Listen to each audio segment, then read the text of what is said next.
न बना कोई हम नवा, न सुने कोई सदा,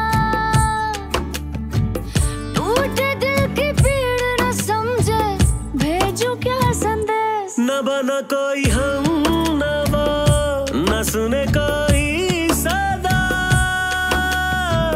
टूटे दिल की पीड़ न समझे, भेजूं क्या संदेश, भेजूं क्या संदेश।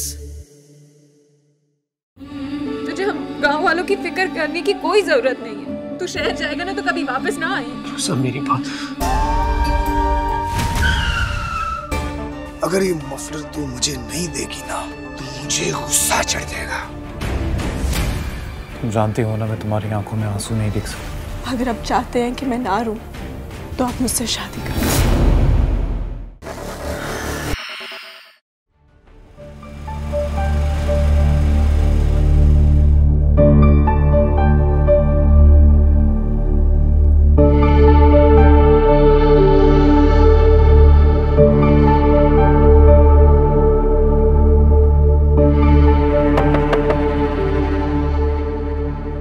मैं अंदर आ सकता हूँ डॉक्टर? जी आ जाए, मैं आपका इंतजार कर रहा हूँ।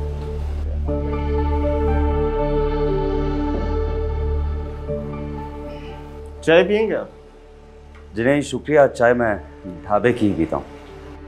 आप बता रहे थे कि पोस्टमार्टम की रिपोर्ट्स आ गई, बता सकते हैं क्या है उसमें? ऐसा कुछ भी नहीं है जिससे आपको कोई खबर मिल सके। यानी आप ये कहना चाहते हैं कि उस लड़की ने खुदकुशी की है? लगता तो ऐसे ही है। कैसी बात कर रहे हैं डॉक्टर साहब आप? वो लड़की ज़र्क बर्क लिबास पहनकर बन संवर कर इतनी दूर यहाँ पे खुदकुशी करने के लिए आएगी, जबकि वो लड़की यहाँ की थी ही नहीं। देखिए मैं तो वही बात कर सकता हूँ जो रिपोर्ट में सामने आई है, बाकी अंदाजे लगाना आपका काम है। और वैसे भी जिस हालत में लाश मिली है उसके बारे में 100% बात करना मुश्किल है। आप मुझे वो रिपोर्ट्स दिखा सकते हैं? जी देखिए,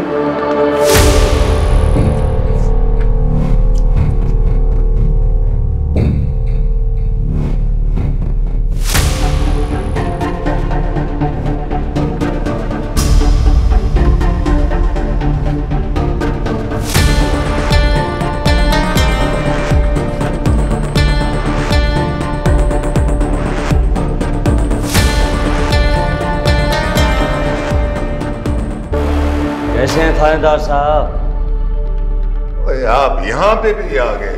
और किन चक्रों में पड़े हुए आप? और कभी थोड़ा आराम भी कर लिया करें। करेंगे आराम, लंबा आराम, मगर कातिल और उसके साथियों को कैफे किरदार तक पहुंचाने के बाद। वैसे अभी तक कुछ कत्ल का सुराग तो नहीं मिला होगा आपको? डॉक्टर से मिलकर आ रहे हैं आप, पोस्टमार्टम की रिपोर्ट भी देख ली होगी, अब भी आप खुदकुशी को कत्ल कह रहे हैं। आप क्यों जबरदस्ती एक खुदकुशी को कत्ल साबित करने की कोशिश कर रहे हैं? इसलिए कि डॉक्टर ने सिर्फ उस मकतूल की बॉडी का टेस्ट किया है और मैंने एवरी बॉडी टेस्ट किया है।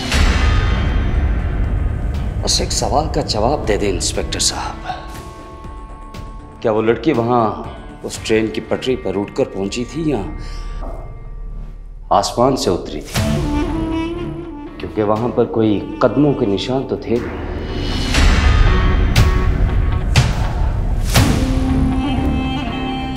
मैंने सुना है कि आपकी भी एक बेटी है। कुछ देर के लिए जरा सोचिए, अगर खुदा न खास्ता उसके साथ भी कभी कोई ऐसा वाकया पेश हो जाए तो क्या आप तब भी ऐसे आराम से घूमते रहेंगे?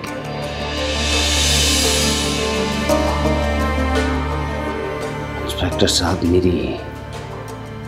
मेरी कोई बेटी नहीं, मगर मैं जब भी ये सोचता हूं तो मेरी रूह कांप जाती है।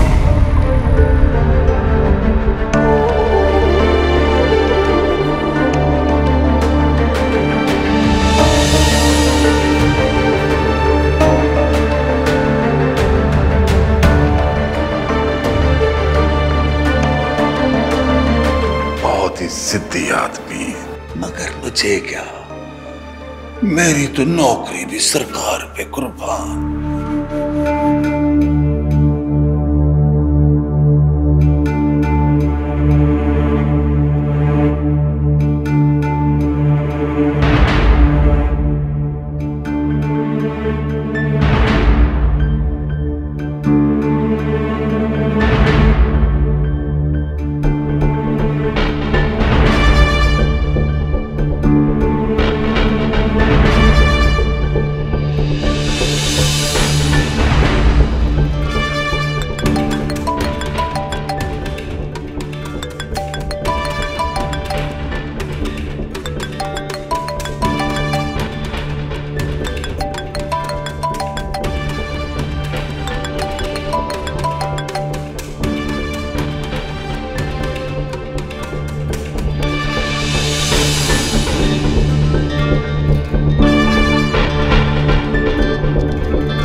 थैंक यू सो मच प्रिया। ये सब क्या हो रहा है भाई? एक सेकेंड।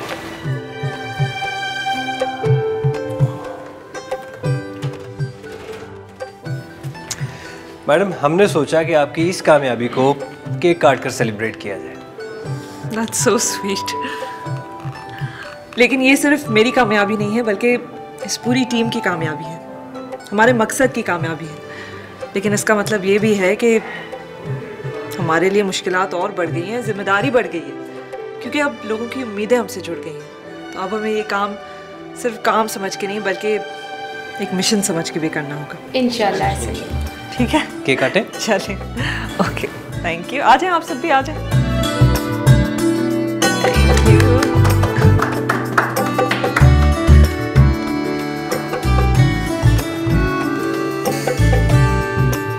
Thank you. क्या किया है तूने? बता मुझे क्या किया है? कहाँ से मुंह काला करा के आई है? कहाँ से मुंह काला करा के आई है?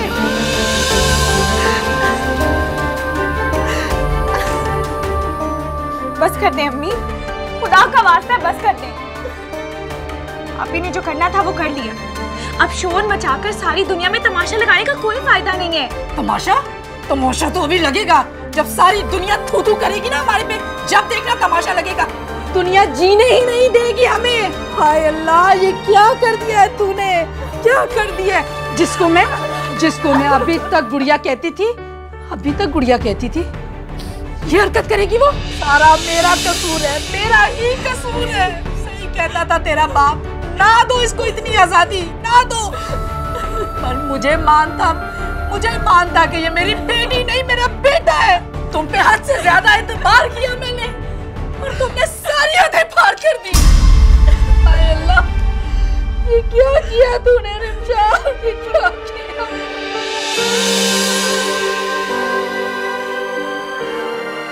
अपने आप को संभाले अम्मी, और अब ये सोचे कि करना क्या है।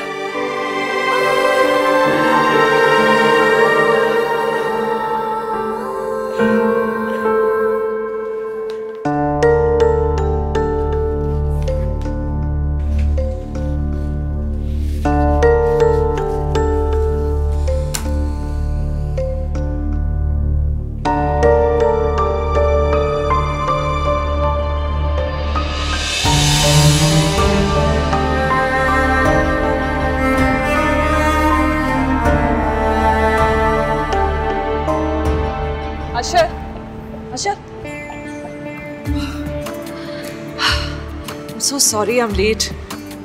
कोई बात नहीं, अब तो हमें आदत हो गई है। You're always late. Actually वो मैं बताना भूल गई थी।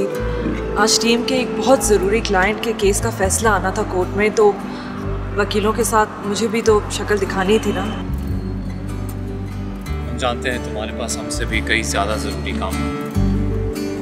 कोई बात नहीं। वैसे भी कौन सा मेरी पहली किताब की तकरीब थी, अब तो ये मामूल है, सो इट्स ओके। अरे नहीं, मुझे बहुत दुख हो रहा है।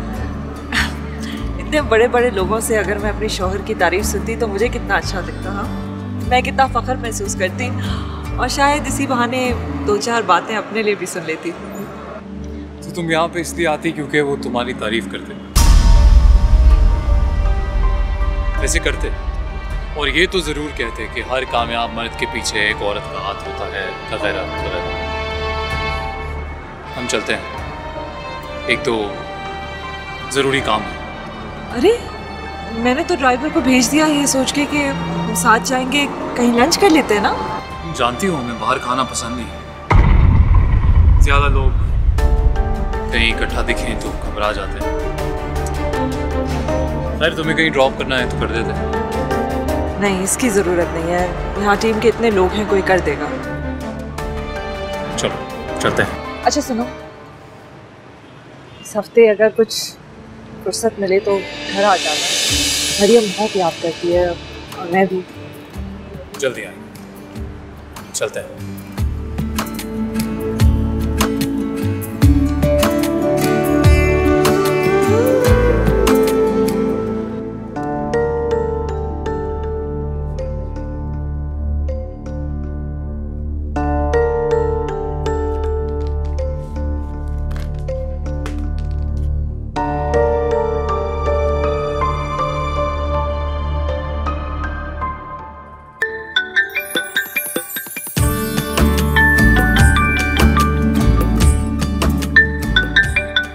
माहीन,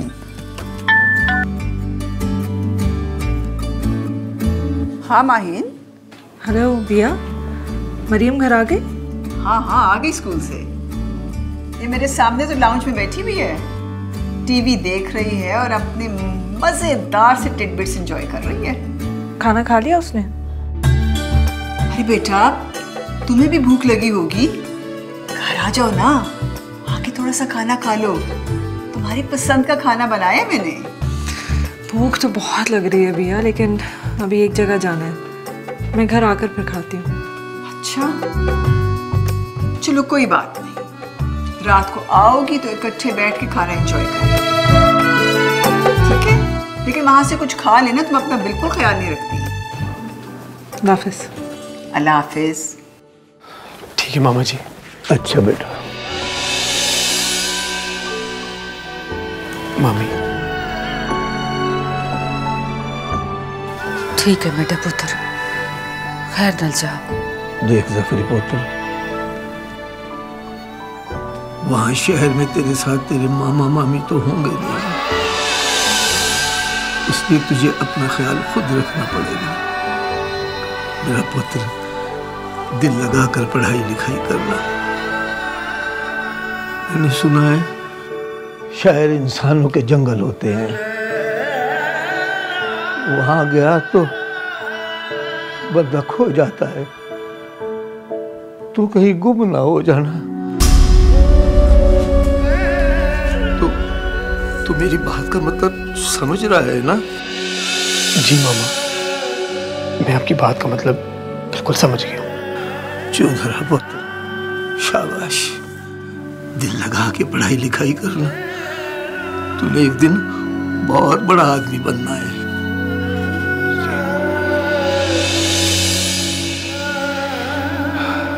ठीक है मामी, फिर मैं चलता हूँ। ठीक है मेरा पुत्र, अल्लाह तुझे अपने हिफ्ज़ व ईमान में रखे। अच्छा मामी, तू परेशान ना हुई, मैं आता जाता रहूँगा। हाँ ठीक है, खैर से जा तू, अल्लाह तुझे खुश रखे। चला बानू की माँ, देखिए वो बशीर टांगा लेके आया है कि नहीं?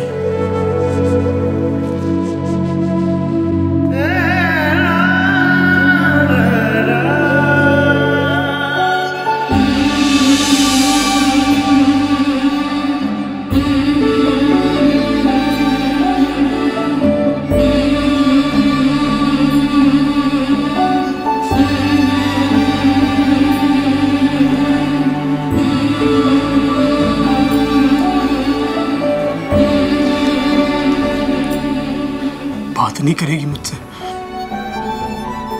नहीं करूंगी बात। तू चला जा। तुझे हम गांव वालों की फिक्र करने की कोई जरूरत नहीं है। हम जिए या मरे तुझे क्या? तू जा ना अपने शहर, और तू शहर जाएगा ना तो कभी वापस ना आए। सब मेरी बात तो सुन ले। मैंने कहा ना मुझे तुझसे कोई बात नहीं करनी। देख, जब मैं शहर से आऊंगा ना तो तेरे लिए एक अच्छा सा मोबाइल लेकर आऊंगा। खूब लड़ाई झगड़े करी मेरे साथ, मगर इस तरह मुझसे नाराज मत हो, मुझे बहुत बुरा लगेगा। तू जा, तू चला जाना। सब मेरी बात।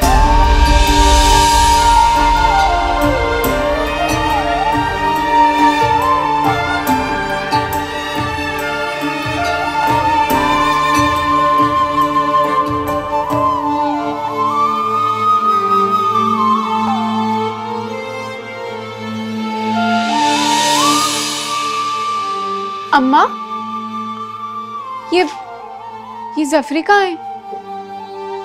वो तो चला गया मेडी थी। मैं मफलर लाई थी उसके लिए, उसे देने ही भूल गई।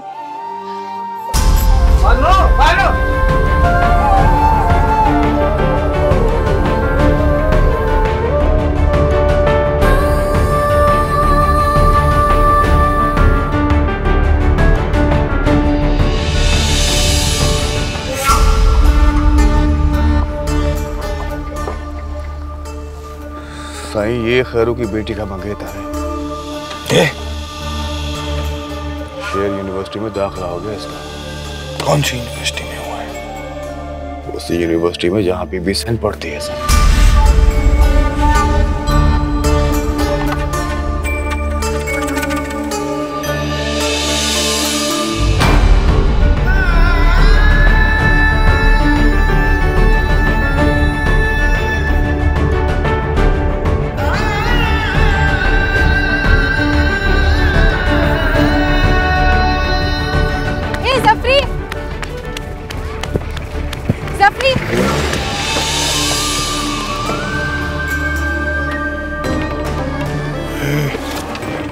ये तो हुई है।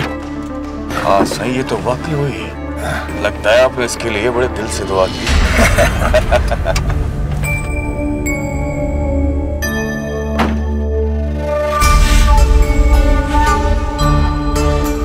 कहाँ जा रही है?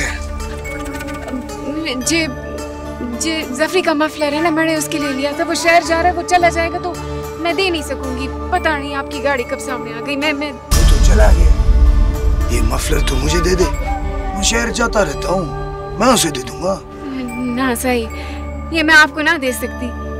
ये मैंने जफरी के लिए लिया था, मैं उसे ही दूंगी। अगर ये मफलर तू मुझे नहीं देगी ना तो मुझे गुस्सा चढ़ जाएगा। और जब मुझे गुस्सा चढ़ेगा ना तो अच्छा नहीं।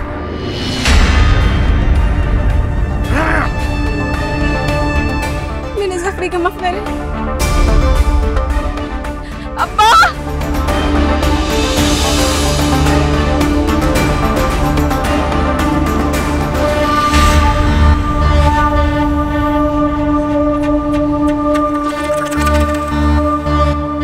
मल्ली, गाड़ी निकाल, गाड़ी निकाल मल्ली।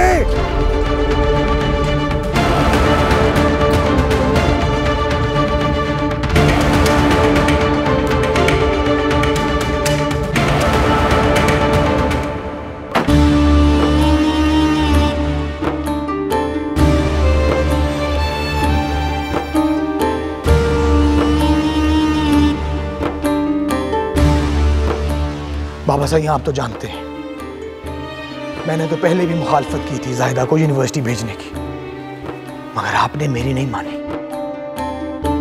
अब आप ही फैसला करें कि हमारा कमी आपकी बेटी के साथ यूनिवर्सिटी में पढ़ेगा जिधर वो पढ़ती है। हमारे घर की औरतें हमारे मज़ारों के साथ यूनिवर्सिटी में पढ़ेंगी। नहीं बाबा साहब, मुझे ये मंजूर नहीं है, बिल्कुल मंजूर नहीं है। इससे तो अच्छा आप उसे किसी दूसरे मुल्क भेज देते पढ़ने के लिए। कम से कम अपने गांव वालों के सामने तो जलील ना होना पड़ता। ज्यादा परेशान होने की जरूरत नहीं है। क्या नाम है उस कमी का? उसे यूनिवर्सिटी से वापस बुलवा लूंगा। बाबा साईं, अगर किसी एक लड़के की बात होती तो मैं उसे जाने ही ना देता। आज एक गया है, कल को कोई और जाएगा। किस किस को रोकेंगे शहर जाने से? किस किस को रोकेंगे? आप मेरी माने तो जायदा को वापस बुला ले। हाय, अब तो उसकी पढ़ाई खत्म होने वाली है, अभी बुलाने से तो बड़ा नुकसान हो जाएगा। सही और बस कर दे अम्मा सैन, बस कर दे। सर चढ़ाया हुआ है। बाबा साईं मेरी माने तो जायदा को वापस बुलाए, अभी के अभी वापस बुलाए उसे। ठीक है, ठीक है, सोचता हूं इस बारे में क्या करना है। मगर तुम्हें इतना गुस्सा करने की जरूरत नहीं है। मुझे अभी एक सियासी मीटिंग में जाना है, आकर इस मसले का हल निकालता हूं। और हाँ, वो अपना कामदार है ना हमीद, उसकी धी की शादी है, फुर्सत निकाल कर चक्कर लगा लेना। बाबा साईं, मगर वो कहा ना, चक्कर लगा लेना तो मतलब लगा लेना। जी बाबा साईं।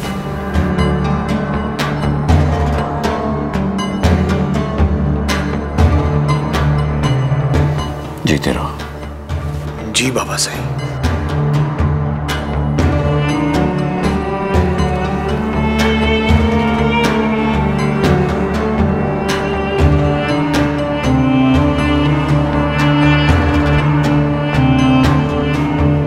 आपने सर चढ़ाया उसको। हाय, तुमने जाहिदा को देखा कहीं? नहीं, मैंने तो नहीं देखा। यार, कॉल भी नहीं उठा रही। हाय। हाय। तुमने जाहिदा को देखा कहीं? हाँ, मैं लाइब्रेरी से आ रही हूँ, लाइब्रेरी में बैठी हुई है। Thank you so much.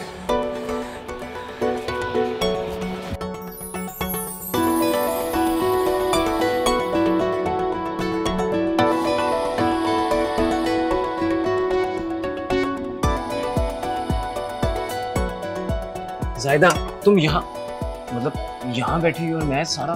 मुझे तुम बताओ कि तुम कहाँ थे? मैं सुबह से तुम्हारा इंतजार कर रही हूँ और आज तुमने कोई क्लास भी नहीं अटेंड की।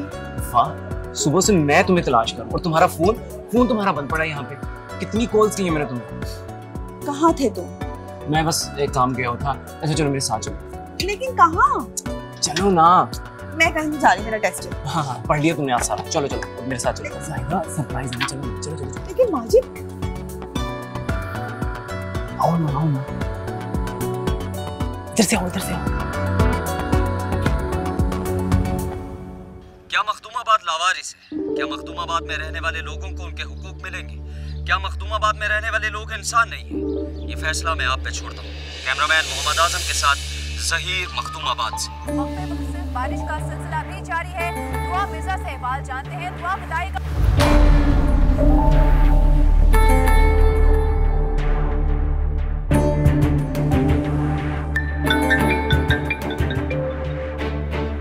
हेलो, अस्सलाम वालेकुम साईं। साईं, आपसे मुलाकात हो सकती है? साईं, मेरी नौकरी भी आप पे कुर्बान, बहुत जरूरी बात करनी है आपसे। हाँ, आ रहा हूँ।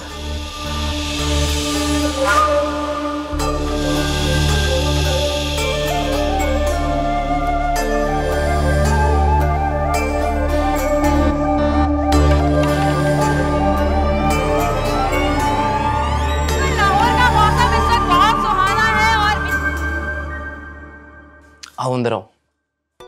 अंदर आओ। ये देखो। कहाँ ले आए हो तुम मुझे? किसका घर है ये? तुम्हारे सारे सवालों का जवाब दूंगा। पहले तुम मुझे ये बताओ कि तुम्हें एक घर कैसा लगे।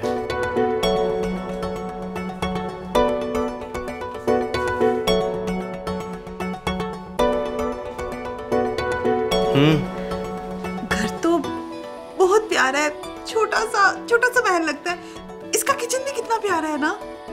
मुझे पता था तुम्हें ये घर बहुत अच्छा लगेगा। क्या मतलब है तुम्हारा? ये घर तुमने लिए? हाँ, पर रेंट पे। ज़ाहिदा मैंने अपना फ्लैट छोड़ दिया और ये घर मैंने अपने लिए नहीं, हम दोनों के लिए लिया है, ताकि यहाँ बैठ के हम खूब बातें कर सकें और हमें कोई डिस्टर्ब ना करे। और ख़ासकर तुम्हारे अदा सही और बाबा सही का जो तुम पर खौफ रहता है ना कि उनके गुंडे आ जाएंगे, वो यहाँ पे नहीं होगा। मगर माजिद। हाँ हाँ ज़ाहिदा, मैं जानता हूँ कि तुम क्या कहना चाहती हो, लेकिन अब वक्त आ गया है कि हम कोई फैसला लें। तुम्हें तो पता है फाइनल एग्ज़ाम करीब है और उसके बाद यहाँ तुम्हारे रुकने का कोई जवाब नहीं होगा। अब हमें अपने रिश्ते को कोई नाम देना होगा। वैसे अच्छा किया तुमने ये घर लिया, अब इसे मैं अपने हिसाब से सेट करूंगी। सिर्फ इस घर को ही नहीं सेट करना, आपने मुझे भी अपने हिसाब से सेट करना है। ऐसा लगता है जैसे कोई ख्वाब देख रही हूँ मैं। बस ठीक है, तो फिर हम दोनों मिलके इस ख्वाब को हकीकत में बदल देते हैं। जैसे जैसे फाइनल्स करीब आते जा रहे हैं, मुझ पर तो ये खौफ तारी होता जा रहा है, तुमसे दूरी का खौफ। कहीं ये खौफ मुझे मार ही न डाले। मैंने तुमसे कहा है ना, अब हमें कोई अलहदा नहीं कर सकता। तुम्हें डरने की जरूरत नहीं है, मेरा यकीन करो। कोई भी? कोई भी।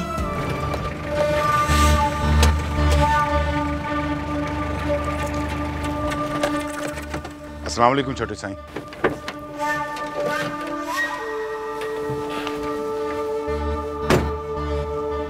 हाँ, क्या बना? साईं वो अपने गांव का जो रिपोर्टर नहीं है जहीर, सही उसने बड़ा तंग किया हुआ है, हर जगह घुस जाता है। वो तो हमसे बढ़कर तफ्तीश कर रहा है। मेरी नौकरी भी आप पे कुर्बान। आपको तो पता है आजकल सोशल मीडिया का जमाना है। साईं अगर बात फैल गई तो मेरे लिए मुश्किल पड़ जाएगी। साईं पहला कत्ल होता तो कोई बात नहीं थी, ये तो तीसरा कत्ल है, वो भी एक जैसा। सही बात अगर ऊपर तक चली गई तो मेरे लिए मुश्किल हो जाएगा। ऊपर वालों की ऐसी की तैसी, ऊपर से कुछ नहीं होगा, बस नीचे से कुछ नहीं होना चाहिए। मैं तुझे इसलिए नहीं पालता कि तू मुझे मसले बताए, मसलों का हल बता मुझे। ठीक है सही, मेरी नौकरी भी आप पे कुर्बान, मैं खुद ही इस मसले का कोई हल निकाल लूंगा। सही, जो करना है कर, बस एक बात का ख्याल रख, बाबा साईं तक मेरी कोई बात नहीं जानी चाहिए, समझा? नहीं पहुंचेगी सही, पर आपने भी एक बात का ख्याल रखना है, जब तक ये केस हल नहीं हो जाता आपने अपने जज्बात पे काबू रखना। सही, मेरी नौकरी भी आप पे कुर्बान था।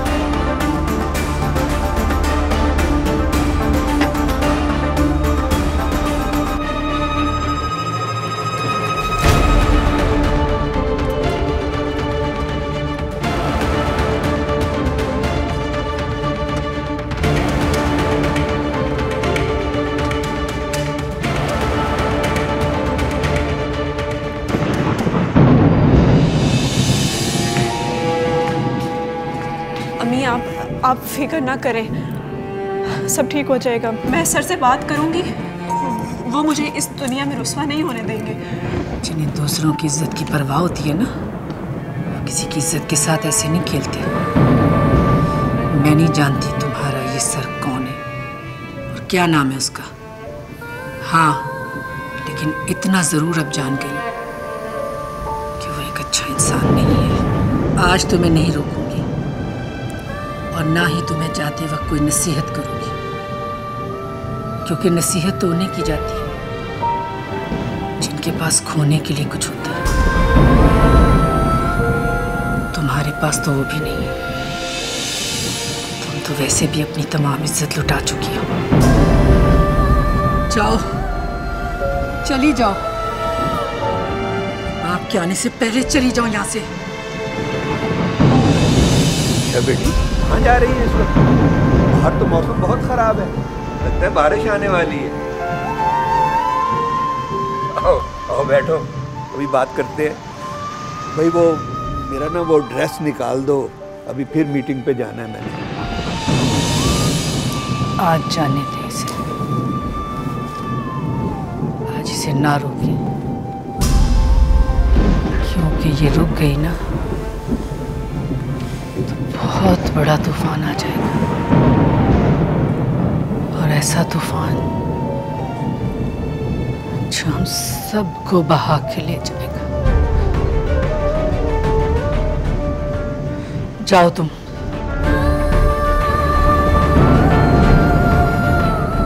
निकालती हूँ उनके कपड़े।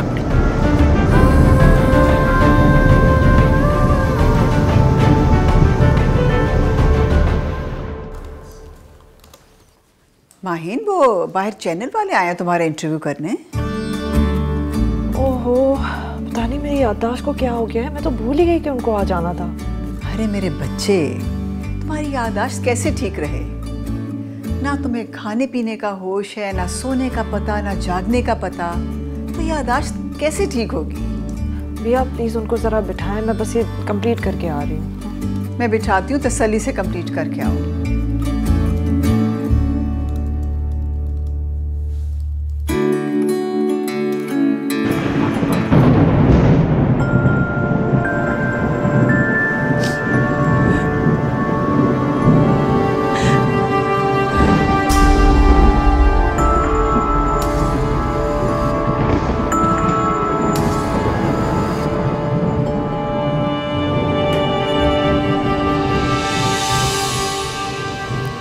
देखो, मैं जानता हूं जो कुछ भी हुआ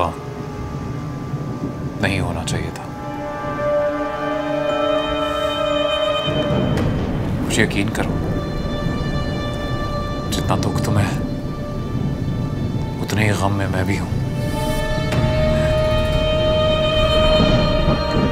फर्क बस इतना है कि तुम तो आंसू बहाकर अपना गम जाहिर कर सकती हो,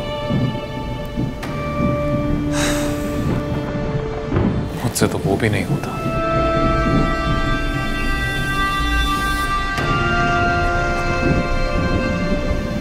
तुम सोच नहीं सकती मैं खुद किस कर्ब से गुजर रहा हूं। ऐसे लगता है जैसे मेरे अल्फाज ही मुझसे रूठ गए। अरे कई घंटों से एक सत्र नहीं लिख पाया मैं। जो भी हुआ काश नहीं होता। मेरे किरदार पर जो दाग लगा है वो आपकी बातों से धुल नहीं सकता। अपने घर वालों के लिए गाली बनकर रह गई हूँ। आप मुझे बातों से बहलाने की कोशिश ना करें। मैं तुम्हें बहला नहीं रहा हूं, वही बता रहा हूं जो सच है। तुम मेरी गुर्बत चाहती थी, इसीलिए मैंने तुम्हें खुद के करीब आने दिया। तुम्हें मेरे अल्फाज से इश्क था, इसीलिए मैंने अपनी सारी कहानियां तुम पे निछावर कर दी। अगर कसूरवार मैं हूं तो हिस्सेदार तुम भी हो।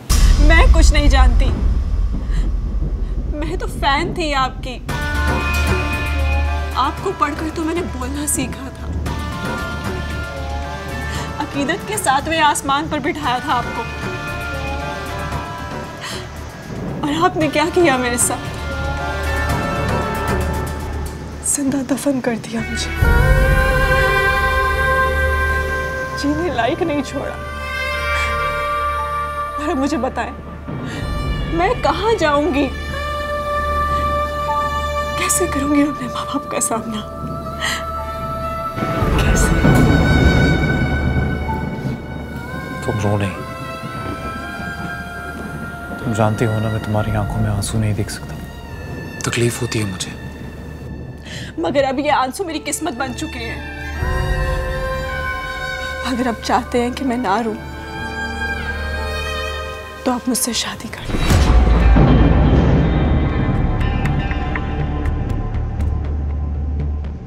खुदा का वास्ता, मुझे मेरे खानदान को इस बदनामी के घर से निकाल लें, मुझसे निकाह कर लें। जानती भी हो क्या कह रही हो? ये हो नहीं सकता। क्यों? क्यों नहीं हो सकता? मैं कुछ नहीं जानती। आप अभी मेरे साथ चलेंगे और मेरे बाबा से बात करेंगे। खुदा का वास्ता है, मैं आपके आगे हाथ जोड़ती हूँ, मुझे बचा लें,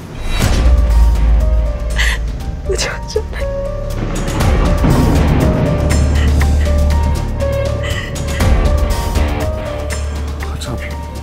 अच्छा बॉस, चलते हैं,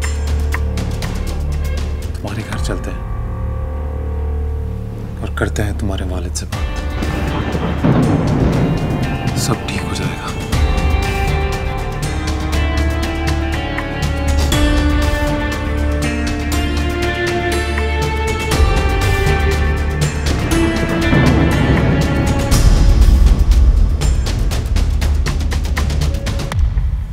हमारी कोशिश थी इस केस के पीछे के जो भी ऐसी बातें हों वो मीडिया के सामने और सब लोगों के सामने आए। इतने बड़े लोगों के सामने डटकर खड़ा होना कोई आसान काम तो नहीं। क्या आपको खौफ महसूस नहीं होता? आपकी जान को भी तो खतरा हो सकता है। मैं ये तो नहीं कहूँगी कि मुझे कभी कोई खौफ महसूस नहीं होता या मुझे अपनी ज़िंदगी अजीज़ नहीं है, लेकिन जब मैं ये सोचती हूँ कि मैं ये जो काम कर रही हूँ वो किसी ज़ाती दुश्मनी या किसी रंजिश की वजह से नहीं बल्कि सच को सामने लाने के लिए है, तो हिम्मत आ ही जाती है और अल्लाह आपसे आपका खौफ छीन लेता है। आखिर में आपसे एक ज़ाती नोयत का सवाल करना चाहती हूँ, अगर आप बुरा ना माने तो। जी पूछिए। ख़वातीन के बारे में आपकी राय तो सब जानते हैं, मगर लगता है आपके हस्बैंड की राय आपसे बहुत मुख्तलिफ है। क्या आप इस बारे में कुछ कहना चाहेंगी? मुख्तलिफ राय रखना कोई गुनाह तो नहीं है। मैं जानती हूँ मेरे शौहर ख़वातीन की बहुत इज्जत करते हैं और उनकी किसी एक बात को बुनियाद बनाकर उनके बारे में ऐसी राय रखना मुनासिब नहीं है। Thank you very much. आपने आज हमारे ख़ुसूसी प्रोग्राम के लिए हमें वक्त दिया, हम आपके बहुत शुक्रगुजार हैं। शुक्रिया।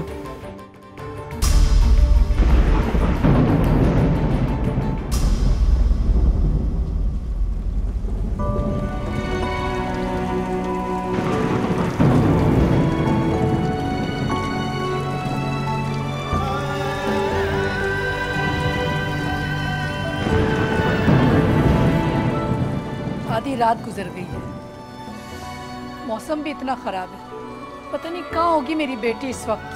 फिक्र न करो सफिया बेगम, इस बारिश में तुम्हारी बेटी किसी फुटपाथ पे नहीं भीग रही होगी।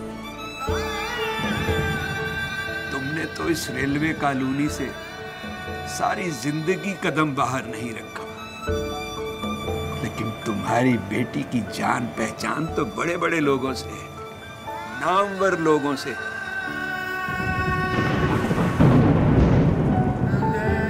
तो इस बारिश को एंजॉय कर रही हो, कॉफी पी रही हो।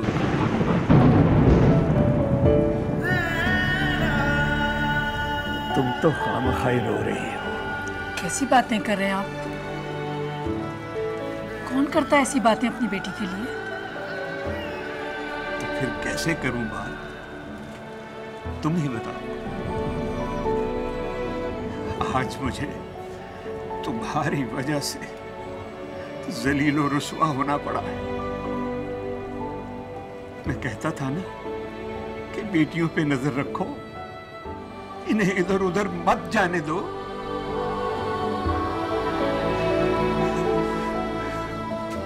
तुम तो मुझे एक जालिम बाप समझती थी।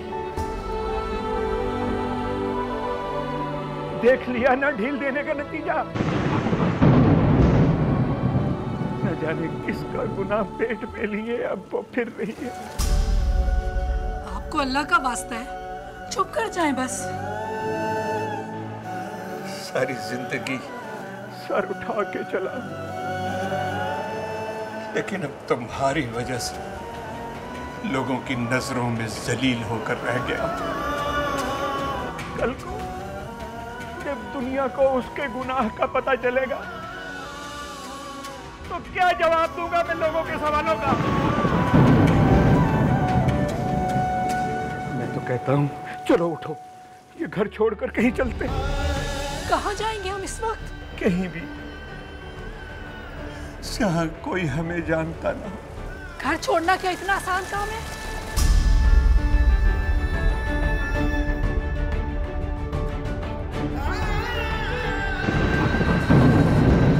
तुमने और तुम्हारी तुम्हारी बेटियों ने हमेशा मनमानी की, ठीक है करो, लेकिन मैं ये जिल्लत बर्दाश्त नहीं कर सकता। देख लेना, एक दिन गाड़ी को झंडी दिखाकर उसी गाड़ी के नीचे लेट जाऊंगा। ना करे, कैसी बातें कर रहे हैं शरीफ साहब, ऐसी बातें ना किया करें हमारे साथ, हमारा और कौन सहारा है। आप हौसला रखें, हौसला रखें आप।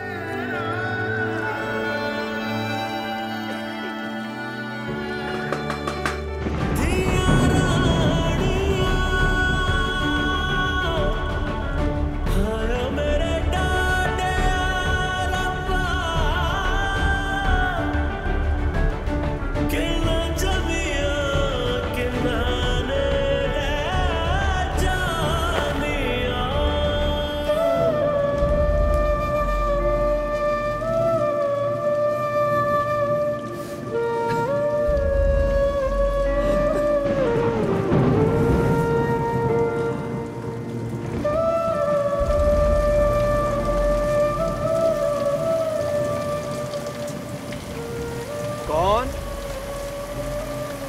मैंने पहचाना नहीं आपको।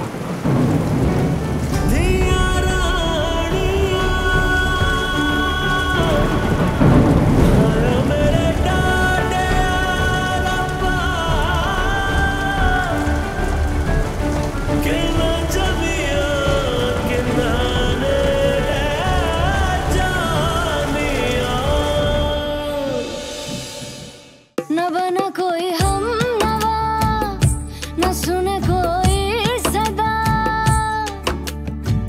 टूटे दिल की पीड़ न समझे, भेजूं क्या संदेश। न बना कोई